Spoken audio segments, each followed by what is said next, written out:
হর্নটা দিয়ে দিন, হর্নটা কি আছে এটাই? আইসক্রিম। হ্যাঁ, মিশো থেকে আইসক্রিমও দিচ্ছে।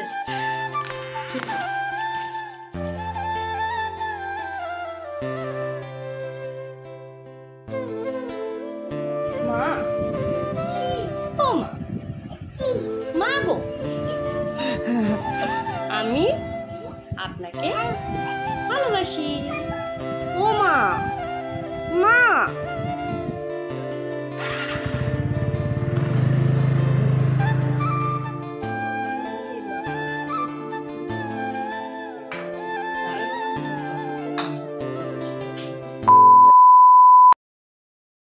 হ্যালো ফ্রেন্ডস, কেমন আছো তোমরা সবাই? আশা করছি অনেক ভালো আছো। আলহামদুলিল্লাহ, আমরা অনেকটা ভালো আছি। তোমাদের সকলকে ওয়েলকাম জানাই আমার চ্যানেল জেকাস ওয়ার্ল্ডে। তখন বাজছিল ওই বেলা 10:30 নাগাদ। এই জামগুলো দেখছো, এগুলো দ্বীপ দিয়ে গেল। তো আমি অল্প করে একটা বাটিতে নিয়ে সেগুলোকে খাচ্ছি।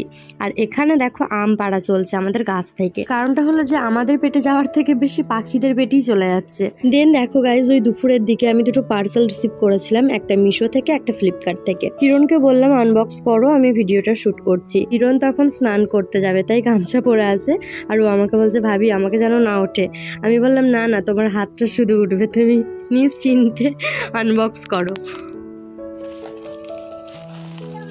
আইসক্রিম, আইসক্রিম,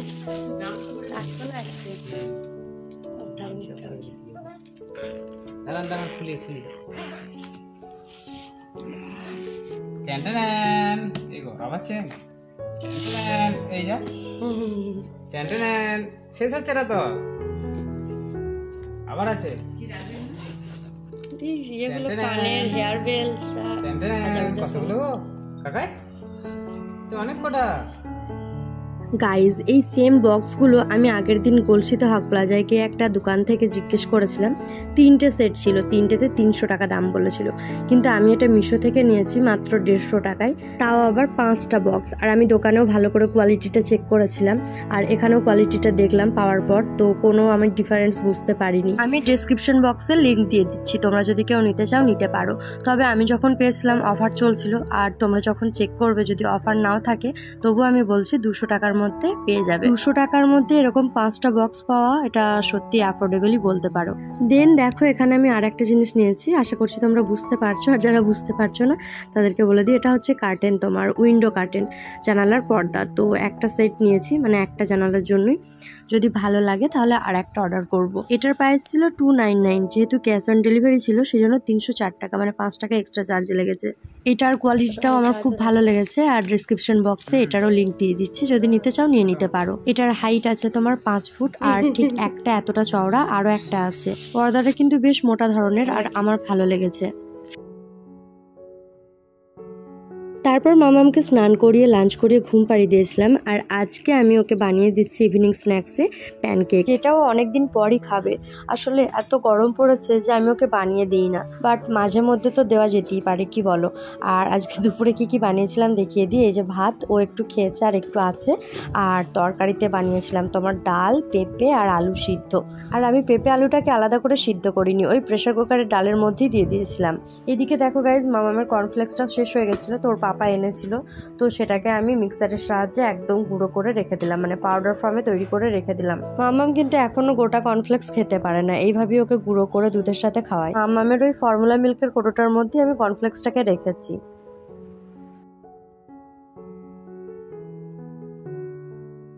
চলো গাইজ, তাহলে এরপর ইভিনিং স্ন্যাক্স হিসেবে ওর প্যানকেকটা বানিয়ে নেওয়া যাক। তো সবার আগে আমি যেটা নিয়েছি সেটা হচ্ছে একটা কলা, একটা ডিম, আর নিয়েছি মিশ্রি গুঁড়ো, এটা পরিমাণ মতো অ্যাড হবে। তো দেখো, কলার খোসা ছাড়িয়ে আমি মিক্সার জারটার মধ্যে নিয়ে নিয়েছি, একটা ডিম ফাটিয়ে দিয়ে দিলাম। দেন একটু স্বাদ মতো মিশ্রি অ্যাড করছি, একটু মিষ্টি মিষ্টি হলে আরও বেশি খেতে ভালো লাগে। যদিও এটাতে কলা দেওয়া থাকছে, এমনি একটু মিষ্টি মিষ্টি ভাব হবে, তো আর একটু এনহ্যান্স করার জন্য মিষ্টির ভাবটাকে, সেজন্য মিশ্রি অ্যাড করলাম।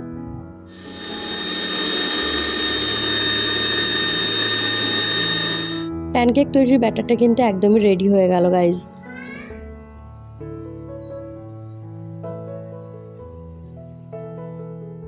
জানি না শুনতে পেলে কিনা তোমরা ওর মা ডাক। তো আমার পান্ডা উঠে গেছে, একই ওর ঘুমটা পাতলা, তার উপর মিক্সার মেশিন চলেছে, তো সেই আওয়াজে আরও উঠে পড়েছে ও।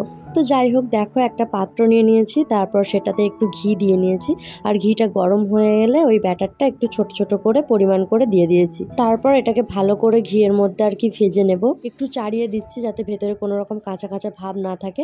তারপর আমি এটাতে একটু ঢাকনা দিয়ে দেবো। এক পিঠ হয়ে গেলে অপর পিঠটা সেমভাবে আমি আর একবার ভেজে নেব। আমি মামার জন্য প্যানকেক বানালেই সবসময় এরকম ছোট ছোট সাইজ করার চেষ্টা করি, কারণ ছোট সাইজটা দেখতে খুব ভালো লাগে। এদিকে দেখো মামার জন্য কিন্তু প্যানকেক একদমই রেডি। তো এটাকে আমি ঢাকা দিয়ে রাখবো, কারণ মামাম ঘুম থেকে উঠেছে, ওকে একটু ফ্রেশ করাবো, তারপর খেতে দেব। যেহেতু গরমটা খুবই বেশি আর এই ঘিয়ে ভাজা জিনিসটা আমি ওকে 2 পিসের বেশি দেবো না, আর ও 2 পিসের বেশি খেতেও পারবে না। তো মামামকে ফ্রেশ করিয়ে দেওয়ার পর আমি এই প্যানকেক দুটো বাউলের মধ্যে নিয়ে নিচ্ছি।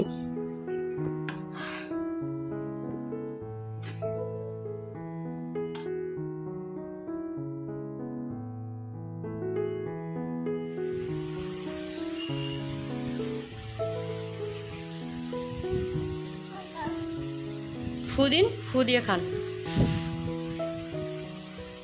মজা।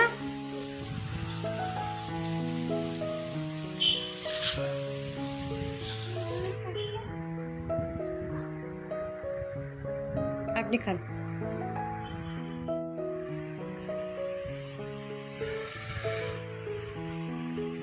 মজা। একবার ইয়াম্মিটা দেখেন, এরকম করে ইয়াম্মি। এই মামামকে একটা দিন। Thank you.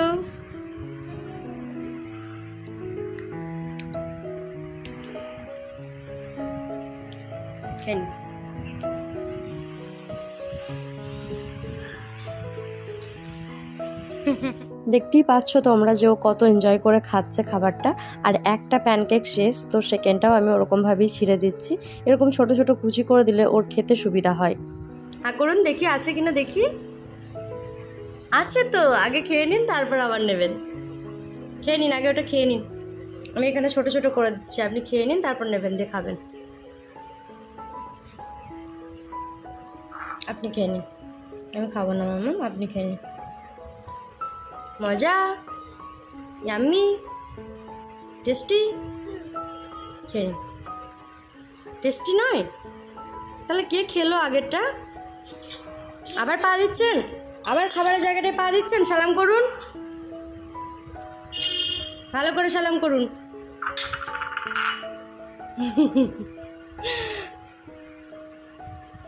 মামামকে খাওয়ানোর পর ওর ড্রেসটা চেঞ্জ করে দিলাম, চুলটা বেঁধে দিলাম, আর ওকে একটু রেডি করিয়ে দিলাম, কারণ বাইরে দিয়ে যাবে। উঠোনে নামতেই বলছে মামাম সাইকেল, তো সেজন্য সাইকেলটাকে বের করছি, সাইকেলে চেপিয়ে একটু ঘুরুক। এমনিতেও এই সাইকেলটা নেওয়া ওর জন্য কিন্তু একদমই বেকার হয়েছে, কারণ ওর বয়সটা অনেকটাই ছোট ছিল যখন আমরা এত বড় সাইকেলটা কিনে নিয়েছি। এখনো পর্যন্ত ওর সাইকেলটাই লাগাল যায় না। আসুন দেখি,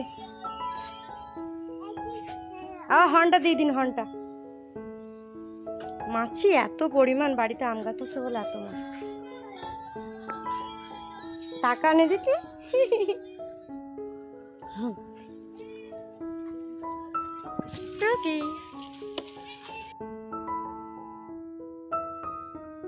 মা, ও মা, মা গো,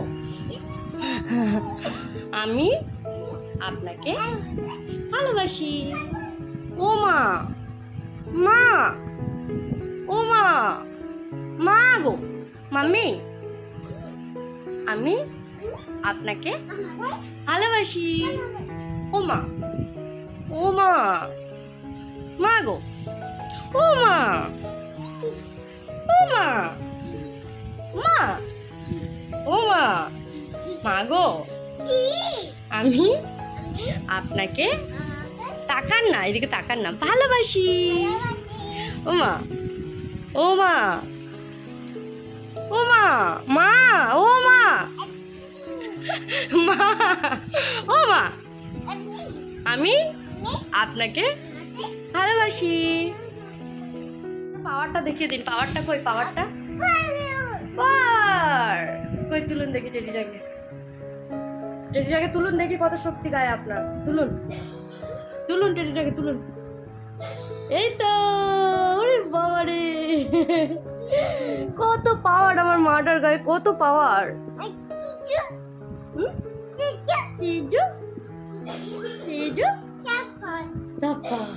যা পড়ে গেল,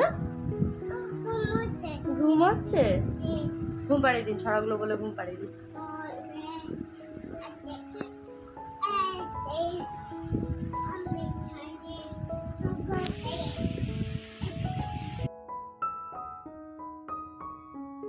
আজকে সকাল থেকে অন্য বাড়িতে নেমন্তন্ন আছে, আমার হাজবেন্ডের এক ফ্রেন্ডের বাড়িতে। কারণ হচ্ছে হাজবেন্ডের ফ্রেন্ডের যে ওয়াইফ আছে তার আজকে শ্রাদ্ধ। তো শ্রাদ্ধ পূরণ অনুষ্ঠানের জন্যই আমাদের পুরো বাড়ির নেমন্তন্ন, সকাল থেকে একদম দুপুর পর্যন্ত।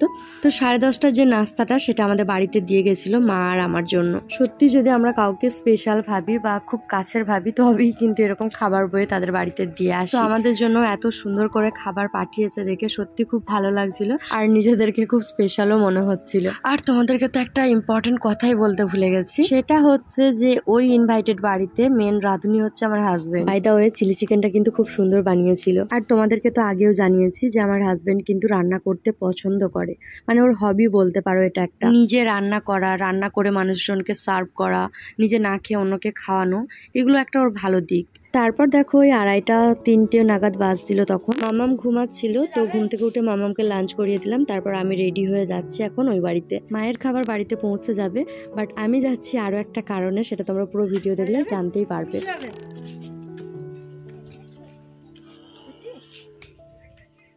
কে চালাবে স্কুটিটা? কে চালাবে? হ্যাঁ, চিনচিন চালাবে।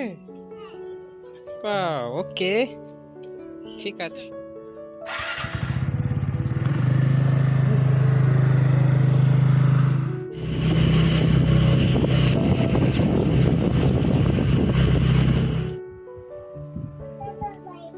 কার বাড়ি? তাতাইয়ার বাড়ি। তাতাইয়া কোথায় গেল? বাইরে। তাতাইয়া ভালো, তাহলে আপনি আসবেন তাতাইয়ের কাছে মাঝে মধ্যে। হ্যাঁ টুকি।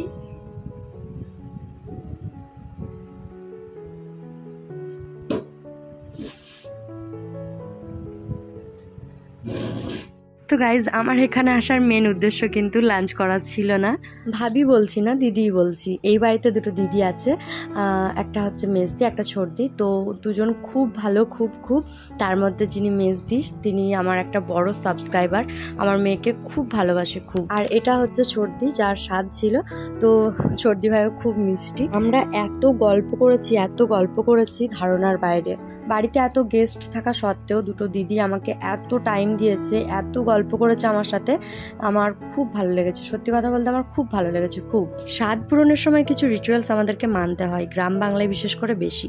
তো সেরকমই ভাবি একটা নতুন শাড়ি পরে সেজে গুজে বসে আছে ফল মিষ্টি খেতে। তো এরপর একে একে গিয়ে দিদিকে সবাই খাওয়াবে। আমাদের মতো গ্রাম বাংলাতে কিন্তু এই সমস্ত অনুষ্ঠান বেশি হয়, এই রিচুয়ালসগুলো মানতে হয়। আর যেগুলোতে কি হয়, মানে মানুষজন একত্রিত হয়, খুব আনন্দও হয় কিন্তু। আর মেজদি ভাইকে তো আলাদা করে ভিডিওতে নেওয়া হয়নি, ওই যে দরজার কাছে ইয়েলো শাড়ি পরে যিনি দাঁড়িয়ে আছেন তিনি হচ্ছে মেজদি ভাই। সত্যি কথা বলতে মেজদি ভাই এত ওপেন মাইন্ডেড, এত ফ্রি, তা ধারণার বাইরে। তোমার আজকে কেমন লাগছে? আর কি চাও বলো তুমি, মেয়ে না ছেলে? মেয়ে। সবাই সবাই এই উত্তরটাই দেয় যে আল্লাহ যেটাই দেবে সেটাই, কিন্তু তুমি এই প্রথম বললে যে না মেয়ে চাই। আমিও মেয়েই চেয়েছিলাম। আরে চিনি বলেছে মেয়ে। তোমরা সকলে শুনতেই পেলে যে সর্দি ভাই চায় যে তার মেয়ে হোক। তো তোমরা সকলে দোয়া করো যাতে একটা বেবি গার্ল তার কোল আলো করে আসুক। আমার দোয়াও অল টাইম তোমার সাথে আছে। ট্রেন দেখো ওই 8টা থেকে 8:30 বাজছিল যখন আমি বাড়ি চলে এলাম।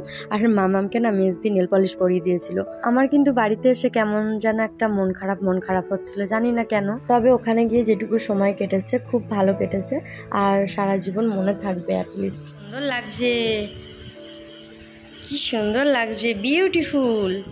8:30 কি 8:45 বাজছিল। আলাদা করে আর কিছু ডিনার করিনি মাম্মার জন্য।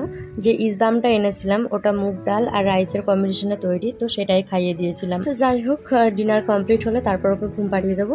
ভিডিওটি আর এর থেকে বেশি বড় করছি না গাইজ। কেমন লাগলো তাহলে সেটা কমেন্ট করে জানিও। যদি ভালো লাগে তাহলে লাইক শেয়ারটাও করতে ভুলো না। আর হ্যাঁ, চ্যানেলটিকে সাবস্ক্রাইব করে দিও। টাটা, দেখা হচ্ছে নেক্সট ভিডিওতে।